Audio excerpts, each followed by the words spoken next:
Why you need to know the mindset of a custody judge. If you're in a custody battle, understanding how a judge thinks can make or break your case.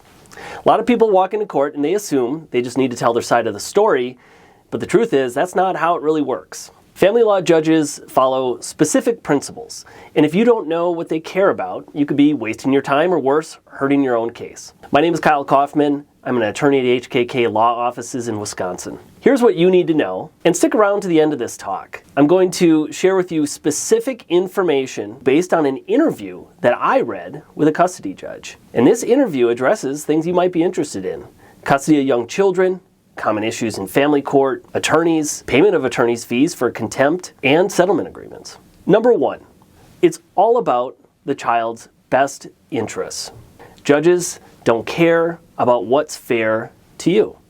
They care about what's best for your child. That means judges are looking at things like which parent provides the most stability, who is actively involved in the child's daily life, can the parents communicate and co-parent effectively. If your argument is all about why your ex is a terrible person, but it does not tie back to how it affects your child, quite simply, the judge is not going to be interested. Here's the second thing you need to know. Judges have a lot of discretion. Unlike criminal law, where things are more black and white, custody cases are full of gray areas. Every judge has their own perspective on what is best for a child. Some prefer joint custody whenever possible. Others may lean towards keeping things stable, meaning if one parent has been the primary caregiver, they might be favored. If you understand your judge's tendencies, you can shape your strategy accordingly. Number three, credibility is everything. Judges are watching, not just what you say, but how you say it. Do you come across as reasonable, calm? Are you focused on your child? Or do you look angry, combative, or unwilling to co-parent? Think about your tone, your body language, and even facial expressions can impact how the judge views you. Number four, avoid the biggest mistakes. One of the fastest ways to lose credibility is to offer unsupported accusations or badmouth the other parent. Judges see this all the time. And unless you have solid proof that the other parent is a danger to your child, making these extreme claims can actually backfire on you. Instead, focus on facts and what you bring to the table as a parent. Number five, use this knowledge to your advantage. If you understand what a judge is likely to decide, you can make smarter choices, both in court and in your settlement negotiations. If you can show the judge that your position aligns with what's best for your child, you're in a great spot. Avoid these arguments that are not backed by evidence or relevancy. Those types of arguments can be expensive to you, stressful, and oftentimes unnecessary. Number six, how can you learn about your judge? Ask your attorney about their experiences with the judge assigned to your case. You can consult with attorneys and ask them about their experiences with your judge and learn from those people. Remember to research online. If your judge was elected, the judge likely ran an election campaign, and you can find out about their tendencies and preferences from their former campaign material. Use social media. There is a community of people out there. You have to be careful of who you trust, but they might give you feedback on their experience with your judge. You can go to the courthouse. Courthouses are open to the public, and you can observe the judge. You may be able to sit in on a hearing to gain some perspective. Sometimes you can find articles authored by your judge or interviews given by your judge. Number seven, I read an article on an interview with a custody judge, and I want to share some of that with you now. Let's dive into the first question asked of this custody judge. With a child that is less than a year old, is it appropriate to award equal or significant overnight placement with the father in his first year? The answer of this judge was that absent some specific showing that the father is unable or unwilling to meet the infant's needs, that the bonding in infancy is critical and the father has as much right to establish the bond as the mother. Accordingly, this judge said he should be awarded significant recurring overnight placement. This judge was asked, what are some issues that are prevalent in your family law case?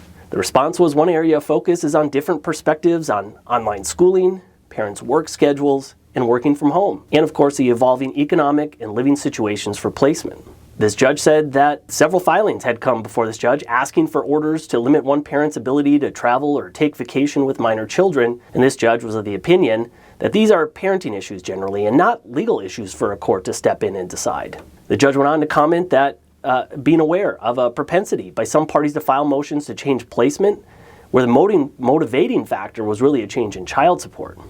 Another question asked of the custody judge was about parenting coordinators. It was, with increasing use of parent coordinators, what weight do you give to the parent coordinators on decisions when they come before you for review? The judge went on to say it's a case-by-case determination. Questions that come up are: how long has a parent coordinator been involved? How much experience has he or she had dealing with this particular family? And how major is the issue to be decided? How frequently are these parents unable to communicate and make a decision in the best interest of their children? So the custody judge with parent coordinators is looking at the totality of the contact and history with these particular parents, and that is very significant in this judge's view. The custody judge was also asked what impresses this judge about lawyers in the courtroom. The response was, obviously, lawyers being prepared is paramount, and most attorneys do come prepared. The judge went on to say the other trait welcomed and appreciated is a willingness to talk to and attempt to reach compromise in cases. The judge went on to say it's disappointing to see attorneys who are excellent litigators approach a case with this mindset that everything needs to be challenged and litigated. And in fact, this judge went on to say that it's a disservice to the clients because ultimately, when the attorneys are no longer involved, the parties still need to co-parent, communicate, and raise their children. The custody judge went on to say that the escalation of animosity and negativity generated in these contested hearings can really have a lingering impact long after the dispute is final. And aside from having knowledge about the case, coming prepared for a hearing, and basic competency, what else could family law attorneys do better in representing their clients? The answer was de-escalate instead of inflame. Be respectful of all participants, including the opposing party and attorneys. The next question was about contempt. The question was, in a contempt finding where a parent violates a custody order, how often do you award attorney's fees to the prevailing party? The response was not very often, unless there's a history of recurring blatant contemptuous behavior. Another question asked of the judge was, in those custody cases that involve contempt, where a custody violation occurred, and where you do actually order payment of attorney's fees, do you typically award all or a portion of the fees? The judge went on to say that it's determined on a case-by-case basis, and it includes factors such as the history of the parties, the amount of work that was incurred to bring the motion, whether one of the parties was successful on the merits of the motion, the respective financial situations of the parties, and of course any other factors that are brought to the court's attention. The court was asked what factors you consider when awarding less than total attorney's fees. The response was, without being exhaustive, that some factors include whether or not both parties are represented, any history of domestic violence, the hourly rate charged by the attorney, and the prior history of the parties during the pendency of the case. The judge went on to comment, attorney's fees can incentivize the retaliatory filing of motions to simply prolong litigation, and the judge wishes to avoid that. This custody judge was asked, outside of the context of a contempt or overtrial, how receptive are you to ordering one party to pay the attorney or expert fees for the other party when there is a significant disparity in incomes between the parties? This judge was receptive to that type of request, and it promotes fundamental fairness to both parties.